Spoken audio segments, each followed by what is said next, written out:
Welcome friends. इस video में राष्ट्रपति प्रेसिडेंट से संबंधित मोस्ट इंपोर्टेंट क्वेश्चन को डिस्कस करेंगे जो आपके आगे आने वाला बिहार दरोगा, बीपीएससी और यूपीपीसीएस एग्जाम के लिए वेरी इंपॉर्टेंट होंगे। तो आप लोग कमेंट करके भी अपना राय जरूर बताइएगा कि वीडियो आपको कैसा लगा। ठीक है, तो आइए देखते हैं पहला क्वेश्चन।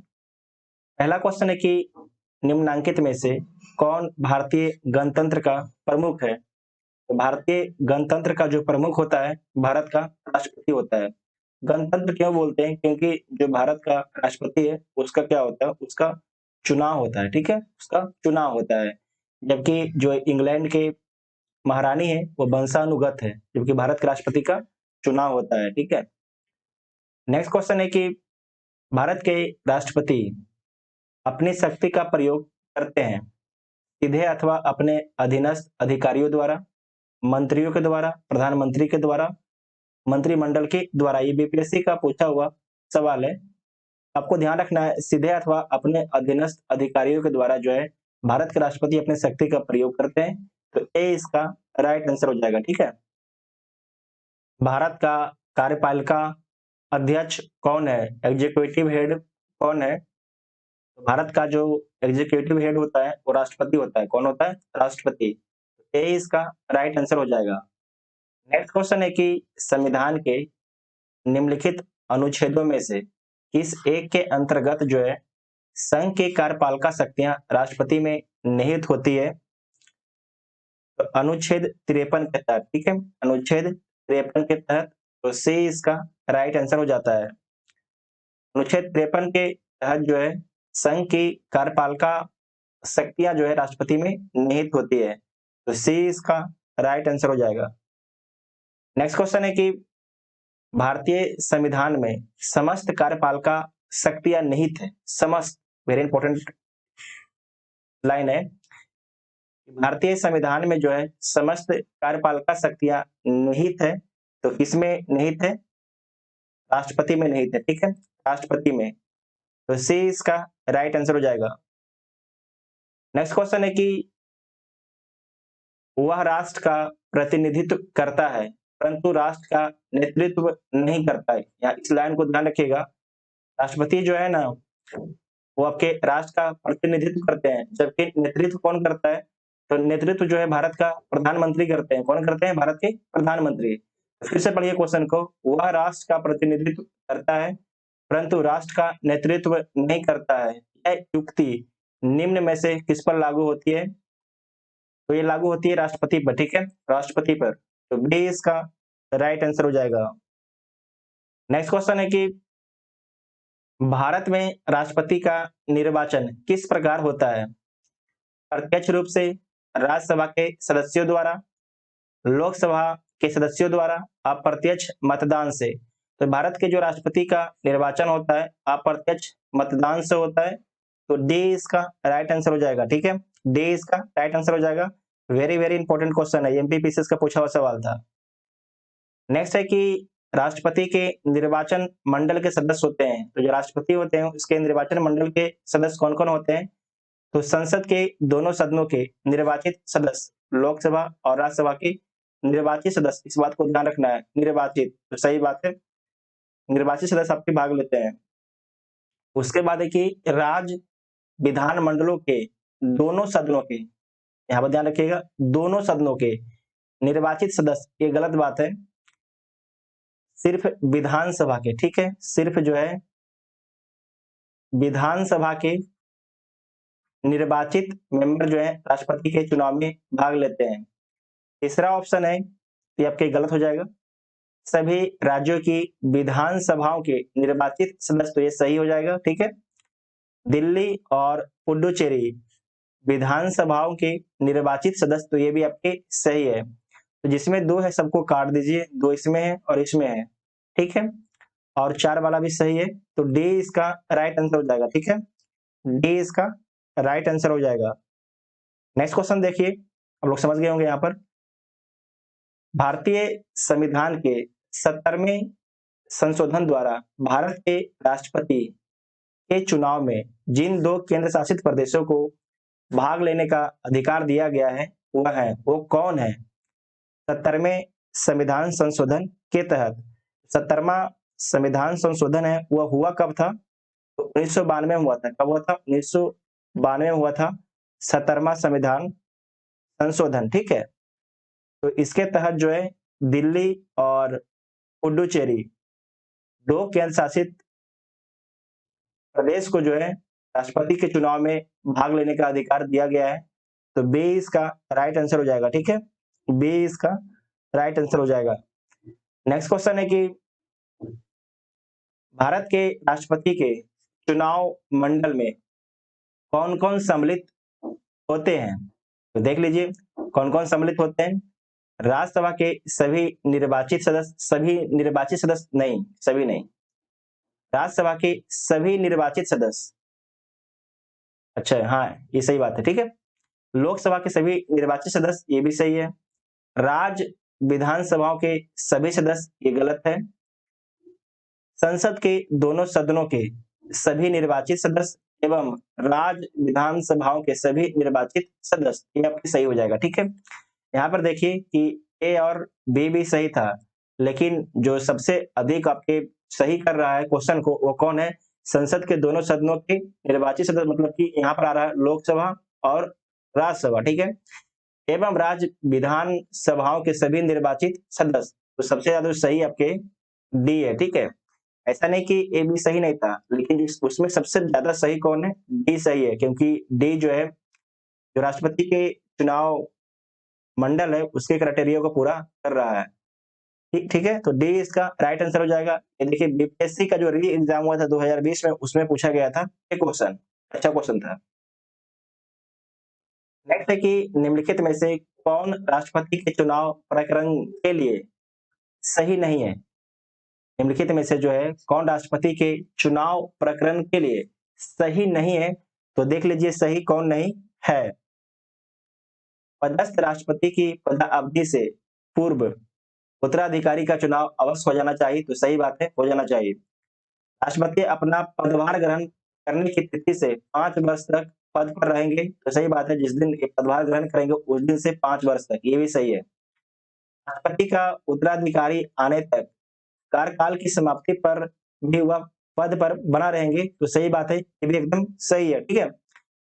और डी है कि निर्वाचक मंडल के अपूर्ण होने के आधार पर राष्ट्रपति का चुनाव स्थगित किया जा सकता है, ऐसा कुछ भी नहीं है, ये गलत है, ठीक है। तो डी इसका राइट आंसर हो जाएगा, डी गलत है, बाकी तीनों सही। नेक्स्ट क्वेश्चन है कि निम्न कथनों पर आपको विचार करना है, तो विचार कर लीजिए। भारत में जो है राष्ट्रपति चुनाव के निर्वाचक मंडल में विधानसभा के निर्वाचित सदस्य के मत का मूल्य जो है कैसे निकाला जाता है? तो राज्य की जितनी जनसंख्या होती है, जैसे कि अगर बिहार की निकालना है तो ठीक है, तो अगर राज्य की जनसंख्या 10 करोड़ है, ठीक है, 10 करोड़ राज्य की जनसंख्या है और राज्यों की विधानसभा में निर्वाचित सदस्यों की संख्या, निर्वाचित अगर मान लीजिए 243 होते हैं और गुने 1000 कर देंगे तो एक विधायक का वोट का वैल्यू आ जाएगा, लेकिन यहाँ पर 100 है तो ये आपकी गलत हो जाएगा, ठीक है। उसके बाद है कि एक निर्वाचित संसद सदस्य के मत का मूल्य कैसे निकाला जाता है? तो सभी निर्वाचित विधानसभा सदस्यों के मतों का मूल्य अगर मान लीजिए कि 5 लाख आ जाता है, ठीक है, 5 लाख आ जाता है, 5 लाख आ जाता है और निर्वाचित सांसद सदस्यों की कुल संख्या अगर मान लीजिए कि 543 और आपका हो जाएगा 238, ठीक है। इन सभी दोनों को जोड़ के और आपके जो विधायक का वोट का वैल्यू था उसमें भागा दे देंगे। इस बात को आपको ध्यान रखना है कि जो आपके लोकसभा है, लोकसभा और राज्यसभा दोनों का बेट के जो वोट का वैल्यू होता है समान होता है, ठीक है। ये दोनों का वोट का वैल्यू अलग अलग नहीं होता है, जबकि जो सभी राज्य के विधानसभाएं होते हैं, जो उसके विधायक होते हैं, उसके वोट का वैल्यू अलग अलग होता है, क्योंकि सभी राज्य की जनसंख्या जो है अलग अलग है, इसीलिए, ठीक है। तो दूसरा आपके सही हो जाएगा। तीसरा है कि आखिरी चुनाव में 5000 मतदाता थे, तो गलत बात है। आखिरी चुनाव में जो है 5000 से कम मतदाता थे, तो केवल दूध सही हो जाएगा, ठीक है, केवल दूध सही हो जाएगा, तो बी इसका राइट आंसर हो जाएगा। आईएएस का पूछा हुआ सवाल था। नेक्स्ट है कि भारत के राष्ट्रपति के निर्वाचन के संदर्भ में निम्नलिखित कथनों पर आपको विचार करना है, तो विचार कर लीजिए। प्रत्येक एमएलए के वोट का मूल्य अलग अलग राज्य में अलग अलग होता है, तो जो प्रत्येक विधायक होते हैं तो उसके वोट का वैल्यू अलग अलग राज्य में अलग अलग होता है, तो ये तो सही बात है। लोकसभा के सदस्यों के वोट का मूल्य राज्यसभा के सदस्यों के वोट के मूल्य से अधिक होता है, तो ये गलत है। दोनों समान होता है, आपको ऊपर में हम अभी समझा चुके हैं। तो ए इसका राइट आंसर हो जाएगा, ठीक है, ए इसका राइट आंसर हो जाएगा। नेक्स्ट है कि भारत के राष्ट्रपति के निर्वाचन में राज्य का मुख्यमंत्री मतदान करने के लिए पात्र नहीं होता है यदि वह स्वयं प्रत्याशी होता है, गलत बात है। उसे राज्य विधान मंडल के निचले सदन में अपना बहुमत सिद्ध करना शेष है, तो ये भी गलत है। वह राज्य विधानमंडल में उच्च सदन का सदस्य है, तो ये सही बात है, ठीक है। तो सी इसका राइट आंसर हो जाएगा। अगला पढ़ लीजिए कि वह राज्य विधानमंडल में निम्न सदन का सदस्य हो, तो सी इसका राइट आंसर हो जाएगा। अगर किसी भी राज्य के मुख्यमंत्री जो हैं तो उच्च सदन का मेंबर होते हैं तो वोट नहीं कर सकते हैं। विधानसभा में अगर उच्च सदन का मेंबर होते हैं तो वोट नहीं कर सकते हैं, जबकि राष्ट्रपति के चुनाव में वोट कौन कौन करते हैं, तो लोकसभा, राज्यसभा और विधानसभा की निर्वाचित, ठीक है, विधानसभा के निर्वाचित मेंबर आपके वोट करते हैं। इस बात को आपको ध्यान रखना है। और साथ में दिल्ली और पुडुचेरी केंद्र शासित प्रदेश के निर्वाचित मेंबर आपके राष्ट्रपति के चुनाव में वोट करते हैं, तो सी इसका राइट आंसर हो जाएगा, ठीक है। नेक्स्ट क्वेश्चन देखिए, भारतीय राष्ट्रपति के विषय में निम्नलिखित कथनों पर आपको विचार करना है, तो विचार कर लीजिए। उसे भारत का जन्मा नागरिक होना चाहिए, तो गलत बात है, ये अमेरिका में होता है, ठीक है। उसे यूएसए का जन्मा नागरिक होना चाहिए। भारत में क्या होता है कि सिर्फ भारत का नागरिक होना चाहिए। उसे 35 वर्ष की उम्र पूरी कर लेनी चाहिए, तो ये सही बात है। उसे जो 35 वर्ष की उम्र पूरी कर लेनी चाहिए। उसे संसद का सदस्य निर्वाचित होने की योग्यता रखनी चाहिए, ये गलत बात है, संसद की नहीं, ठीक है, लोकसभा, इस बात को ध्यान रखना है, लोकसभा। उसे लोकसभा का सदस्य निर्वाचित होने की योग्यता रखनी चाहिए, ठीक है। यहाँ पर लिखा गया है संसद, तो ये भी आपकी गलत हो जाएगा। तो इसका राइट आंसर क्या हो जाएगा, केवल 2 इसका राइट आंसर हो जाएगा, तो बी इसका राइट आंसर हो जाएगा, ठीक है, बी इसका राइट आंसर हो जाएगा।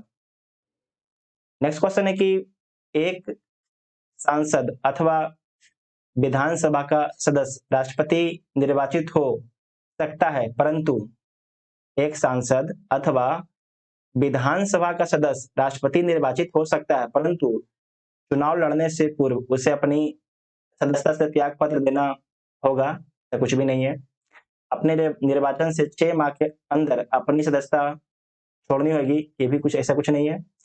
निर्वाचित होने के तुरंत उपरांत अपनी सदस्यता छोड़नी होगी। और उसके बाद है कि एक सांसद चुनाव लड़ सकता है, परंतु विधानसभा का सदस्य नहीं बन सकता है, ये भी गलत है। निर्वाचित होने के तुरंत उपरांत अपनी सदस्यता छोड़नी होगी, ये सबसे ज्यादा सही है। तो सी इसका राइट आंसर हो जाएगा, ठीक है, सी इसका राइट आंसर हो जाएगा। नेक्स्ट क्वेश्चन है कि भारतीय संविधान का कौन सा अनुच्छेद राष्ट्रपति के पद के लिए पुनः निर्वाचन की योग्यता निर्धारित करता है, कौन सा आर्टिकल निर्धारित करता है, तो आर्टिकल 57 निर्धारित करता है, ठीक है, आर्टिकल 57, ये छत्तीसगढ़ पीसीएस का पूछा हुआ सवाल है, तो डी इसका राइट आंसर हो जाएगा।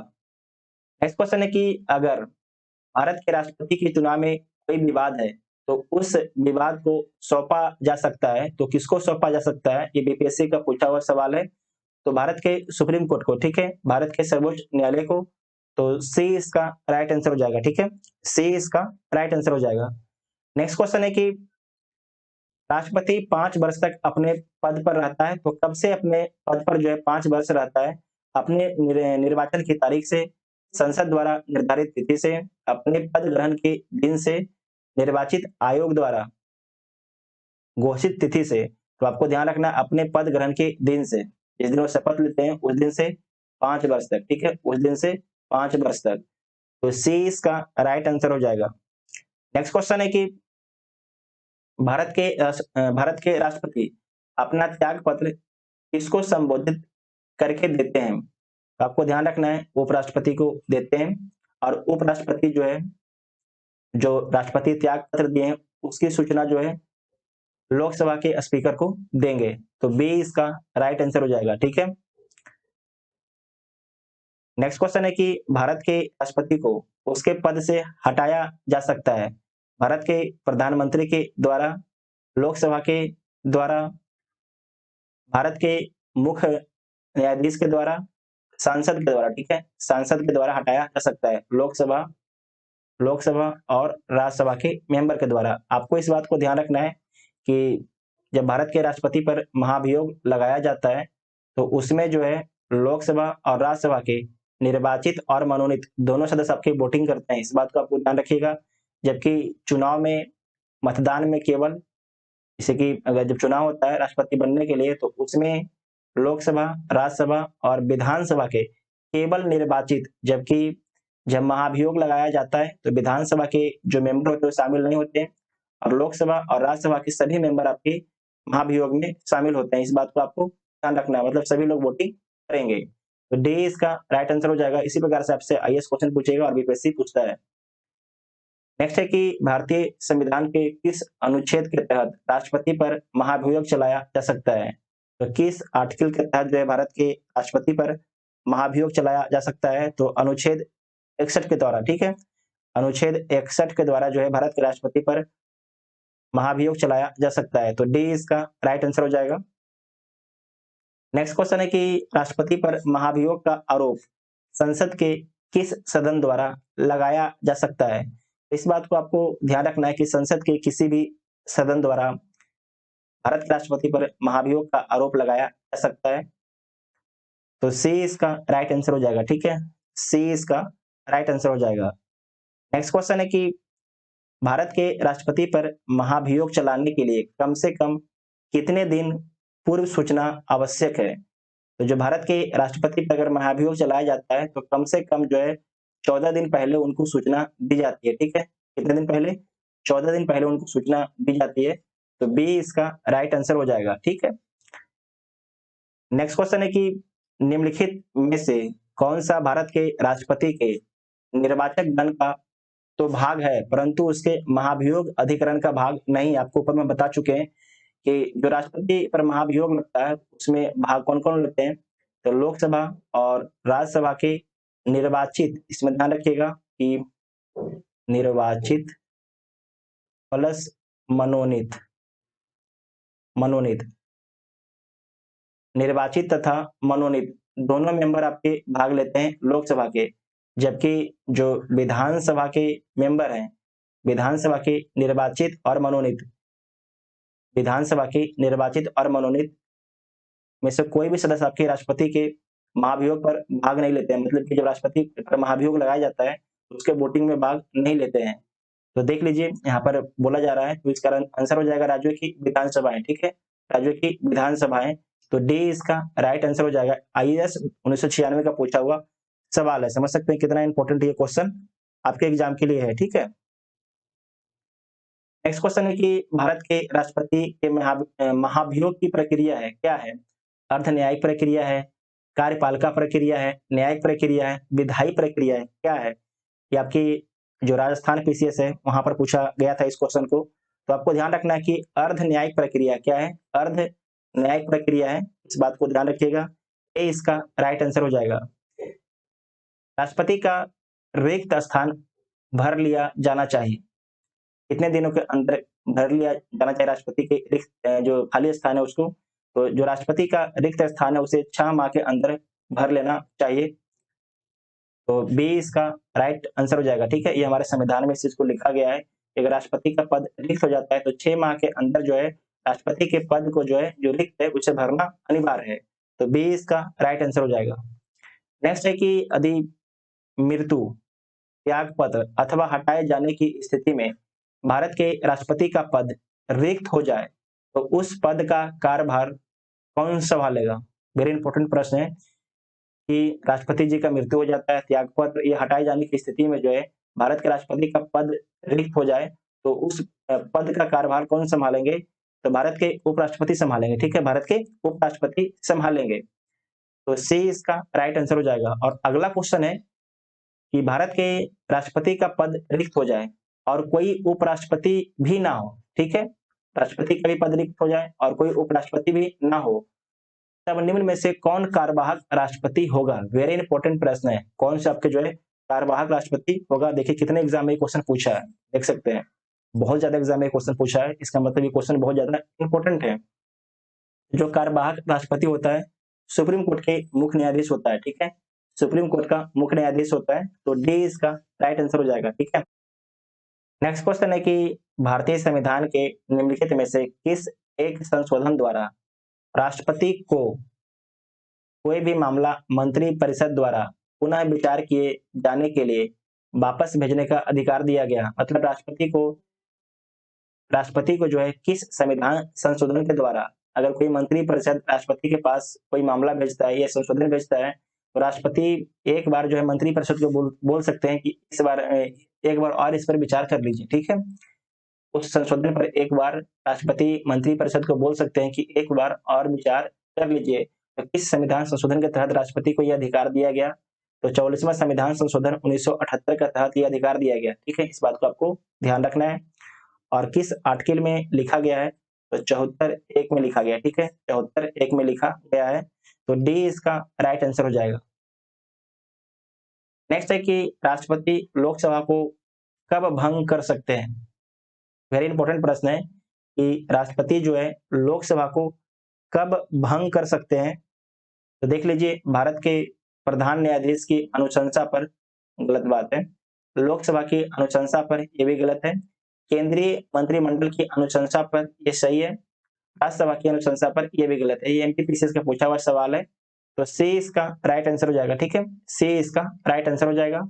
और नेक्स्ट है कि लोकसभा और राज्यसभा की संयुक्त बैठक किसके द्वारा आहूत की जाती है? मतलब किसके द्वारा बुलाई जाती है? तो भारत के राष्ट्रपति के द्वारा बुलाई जाती है, तो ए इसका राइट आंसर हो जाएगा, ठीक है। लेकिन इस बात को ध्यान रखना है कि जब लोकसभा और राज्यसभा की संयुक्त बैठक होती है तो उसकी अध्यक्षता कौन करता है? तो उसकी अध्यक्षता करता है लोकसभा का अध्यक्ष। इस बात को ध्यान रखना है कि जब दोनों लोकसभा और राज्यसभा की संयुक्त बैठक होती है तो उसकी अध्यक्षता लोकसभा के अध्यक्ष के द्वारा किया जाता है। ये भी क्वेश्चन आपसे एग्जाम में बहुत बार पूछा गया है और पूछे जाने की पूरी संभावना भी है। नेक्स्ट है कि अनुच्छेद 108 के अंतर्गत लोकसभा और राज्यसभा की संयुक्त बैठक आहूत की जाती है। वेरी इंपॉर्टेंट है कि अनुच्छेद 108 के अंतर्गत जो है लोकसभा और राज्यसभा की संयुक्त बैठक आहूत की जाती है, तो किसके द्वारा आहूत की जाती है? तो भारत के राष्ट्रपति के द्वारा। सिर्फ यहाँ पर शब्द का खेल खेला गया है, आंसर तो सिर्फ वही होगा, ठीक, राष्ट्रपति। तो ए इसका राइट आंसर हो जाएगा। नेक्स्ट है कि भारत के राष्ट्रपति से संबंधित निम्नलिखित कथनों में से कौन सा एक सही नहीं है? मतलब गलत कथन को आपको ढूंढना है, तो गलत कथन को आप ढूंढ लीजिए, ठीक है। वह संसद का एक संगठक भाग है, तो सही बात है, तो सही है। वह दोनों सदनों में चर्चा में भाग लेता है, तो इस बात को आपको ध्यान रखना है कि जो राष्ट्रपति होता है दोनों सदनों में चर्चा में भाग नहीं लेता है, चर्चा में भाग नहीं लेता है, तो बी वाला आपके गलत हो जाएगा। वह प्रत्येक वर्ष दोनों सदनों की संयुक्त बैठक को संबोधित करता है, तो एकदम सही बात है, ठीक है। वह किन्हीं परिस्थितियों में अध्यादेश लागू कर सकता है, तो अध्यादेश किस आर्टिकल में है? अध्यादेश आपके 123 में है, तो इसमें गलत कौन हो जाएगा? तो बी आपके गलत हो जाएगा, तो बी इसका राइट आंसर हो जाएगा। नेक्स्ट क्वेश्चन है कि एक विधेयक जो संसद में प्रस्तुत किया जाता है, एक विधेयक जो संसद में प्रस्तुत किया जाता है, कौन सी क्रिया के बाद अधिनियम बन जाता है? जब वह संसद के दोनों सदनों द्वारा पारित हो जाता है, जब राष्ट्रपति अपनी सहमति दे देता है, जब प्रधानमंत्री इस पर हस्ताक्षर कर देते हैं, जब सर्वोच्च न्यायालय इसे केंद्रीय संसद के अधिकार क्षेत्र में होना घोषित करता है। ये सब गलत बात है। जब राष्ट्रपति अपनी सहमति देते हैं तब वो कानून बन जाता है। जब कोई भी बिल जो होता है लोकसभा राज्यसभा से पास होने के बाद जो है राष्ट्रपति के पास जाता है, किसके पास जाता है? राष्ट्रपति। जब तक राष्ट्रपति जो बिल होता है उस पर हस्ताक्षर नहीं करते हैं वो एक्ट नहीं बनता है, इस बात को ध्यान रखना है। जब तक राष्ट्रपति किसी भी जो बिल होता है उस पर हस्ताक्षर नहीं करते हैं, तो जब तक कानून नहीं बनता है, जब तक राष्ट्रपति जो हस्ताक्षर नहीं किए वो क्या कहलाएगा? बिल कहलाएगा। जैसे ही राष्ट्रपति जी हस्ताक्षर कर देते हैं वो क्या कहलाएगा? एक्ट कहलाएगा, अधिनियम कहलाएगा। ठीक है, इस बात को आपको ध्यान रखना है। तो बी इसका राइट आंसर हो जाएगा। नेक्स्ट है कि भारत के राष्ट्रपति ने जिस एकमात्र मामले में अपने वीटो की शक्ति का प्रयोग किया वह था, तो भारतीय डाकघर संशोधन विधेयक था। तो सी इसका राइट आंसर हो जाएगा। और ये प्रयोग कब किया गया था? तो आपको ध्यान रखना है कि यह प्रयोग किया गया था 1986 में। और उस समय राष्ट्रपति कौन थे? तो जो राष्ट्रपति थे ज्ञानी जैल सिंह थे। कौन थे? ज्ञानी जैल सिंह। तो सी इसका राइट आंसर हो जाएगा। ठीक है, सी इसका राइट आंसर हो जाएगा। नेक्स्ट क्वेश्चन देखिए, भारतीय संविधान के किस अनुच्छेद के अंतर्गत राष्ट्रपति संसद के दोनों सदनों द्वारा पारित किसी बिल पर अपनी स्वीकृति रोक सकते हैं? तो किस आर्टिकल के तहत? तो आर्टिकल 111 के तहत। ठीक है, आर्टिकल 111 के तहत। तो डी इसका राइट आंसर हो जाएगा। नेक्स्ट नेक्स्ट क्वेश्चन है कि निम्न में से किस विषय पर राष्ट्रपति के लिए मंत्री परिषद से सलाह लेना आवश्यक नहीं है? तो राष्ट्रपति को जो है मंत्री परिषद से सलाह लेना आवश्यक नहीं है विधेयकों पर स्वीकृति देने के लिए। तो बी इसका राइट आंसर हो जाएगा। राष्ट्रपति वीटो भी कर सकते हैं। तो बी इसका राइट आंसर हो जाएगा। नेक्स्ट क्वेश्चन है कि जब केंद्रीय मंत्रिमंडल ने वर्ष 2002 में चुनावी सुधारों पर अध्यादेश में बिना किसी बदलाव के उसे राष्ट्रपति को वापस भेज दिया, तब राष्ट्रपति ने भारतीय संविधान के कौन से अनुच्छेद के अंतर्गत उसे अपनी सहमति दे दी? तो आपको ध्यान रखना है अध्यादेश किस आर्टिकल में है। तो अध्यादेश आपके अनुच्छेद 123 में है। ठीक है, अनुच्छेद 123 में है। तो सी इसका राइट आंसर हो जाएगा। नेक्स्ट क्वेश्चन है कि राष्ट्रपति द्वारा जारी एक अध्यादेश संसद के सत्र, इस बात को ध्यान रखिएगा, संसद के सत्र शुरू होने के बाद कितने समय तक रखा जाना आवश्यक है? तो राष्ट्रपति द्वारा जो है एक अध्यादेश जो है संसद के सत्र शुरू होने के बाद जो है 6 सप्ताह के अंदर जो है संसद में रखा जाना जरूरी है। ठीक है, आपको इस बात को ध्यान रखना है कि अगर यहाँ पर एक उदाहरण से समझाते हैं आपको कि अगर लोकसभा और राज्यसभा का जो कार्रवाई है 25 जनवरी को समाप्त होती है। ठीक है, उदाहरण दे रहे हैं, 25 जनवरी को समाप्त हो जाती है और जो हमारी मंत्री परिषद है उसे 26 जनवरी को एक कानून की आवश्यकता होती है। तो क्या करेगा? आर्टिकल 123 के तहत जो है राष्ट्रपति से अध्यादेश जारी करवाएगा। ठीक है, और आपको ध्यान रखना है कि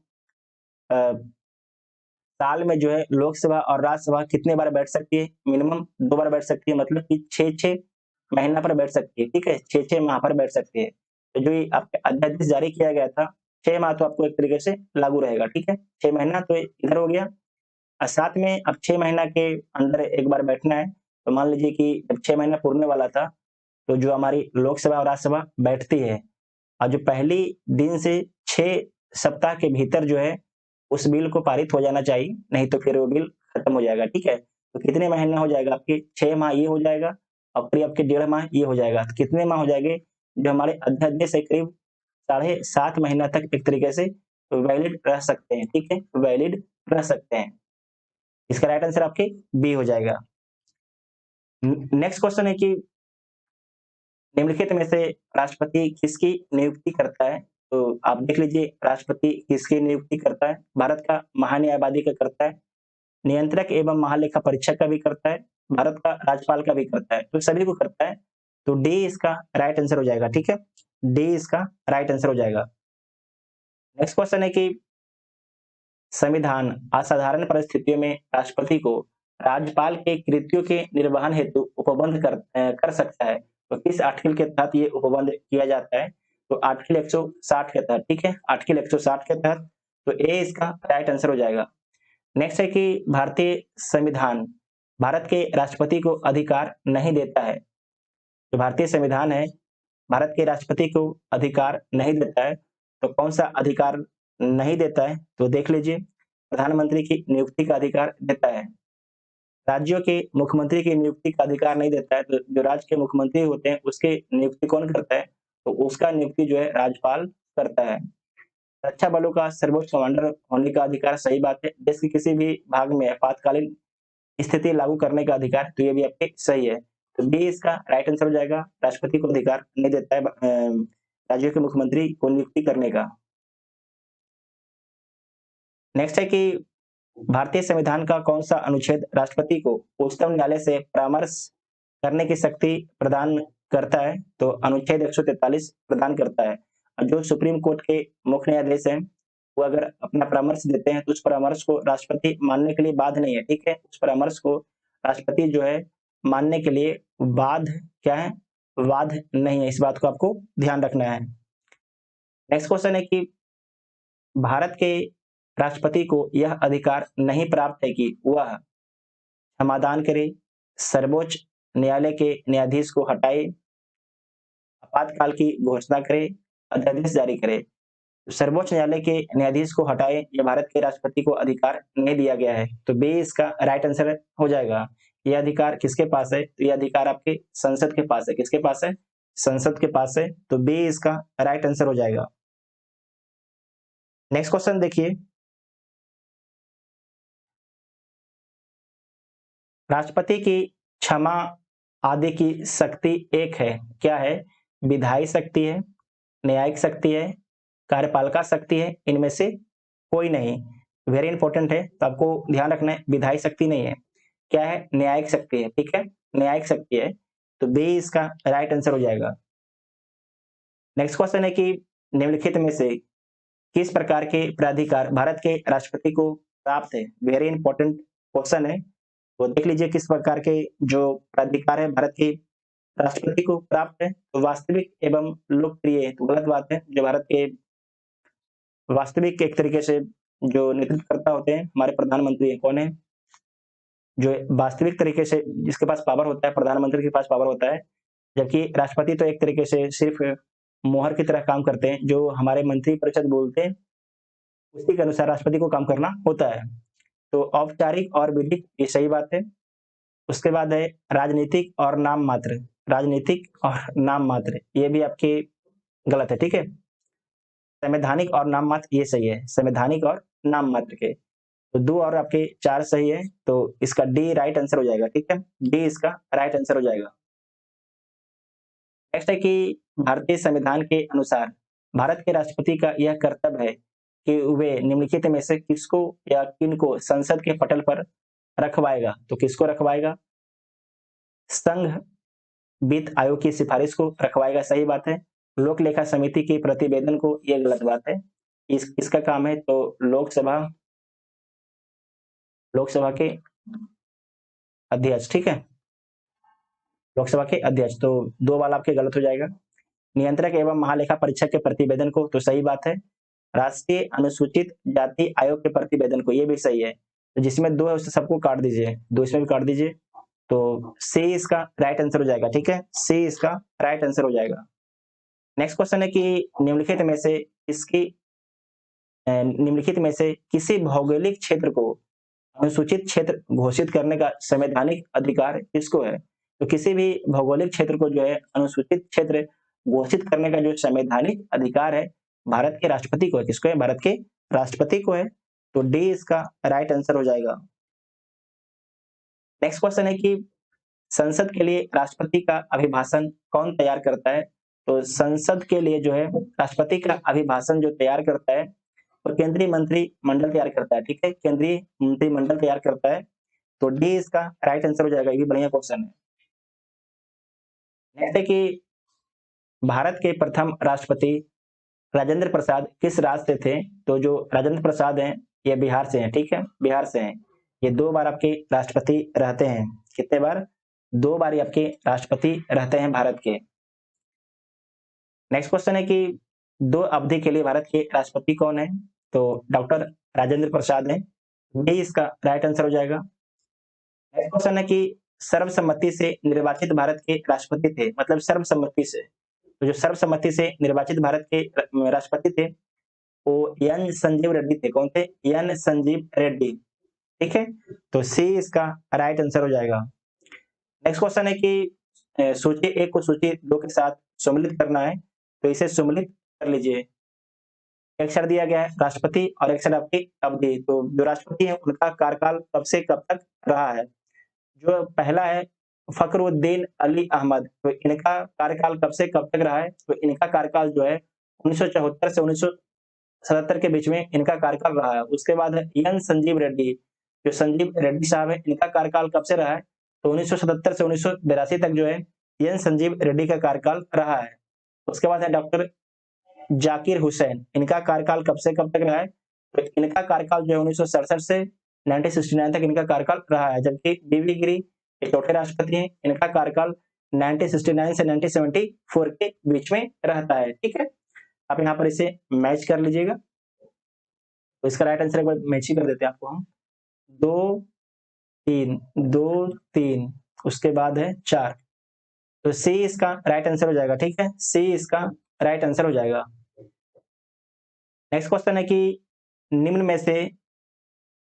में से कौन राष्ट्रपति होने से पूर्व भारत के उपराष्ट्रपति पद पर आसीन नहीं रहा। वेरी इंपॉर्टेंट है, निम्नलिखित में से कौन जो है राष्ट्रपति होने से पूर्व जो है भारत के उपराष्ट्रपति पद पर आसीन कौन नहीं रहा। तो आपको ध्यान रखना है नीलम संजीव रेड्डी। ठीक है, नीलम संजीव रेड्डी। जबकि डॉक्टर राधाकृष्णन, जाकिर हुसैन और वेंकट रमन ये पहले आपके उपराष्ट्रपति रहे, उसके बाद राष्ट्रपति बनते हैं।